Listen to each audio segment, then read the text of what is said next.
एक समय की बात है।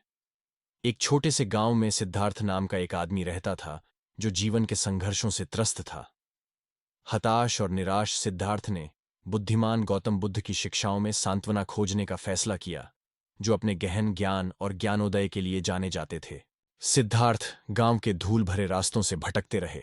उनके चेहरे पर उनके भीतर का बोझ झलक रहा था।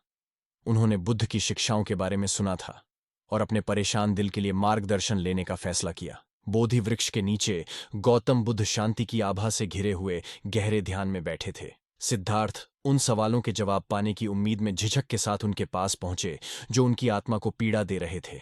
सिद्धार्थ ने बुद्ध के सामने अपने दिल की बात रखी और उन चुनौतियों और दुखों को साझा किया जो उन पर बोझ थे। बुद्ध ने ध्यान से सुना। उनकी करुणामयी आंखों में समझ झलक रही थी। बुद्ध ने हल्की मुस्कान के साथ सिद्धार्थ के कंधे पर हाथ रखा और परेशान आत्मा को तुरंत शांत कर दिया। ऐसा लग रहा था कि हवा में बदलाव हो रहा है। शांति और समझ का एहसास हो रहा है।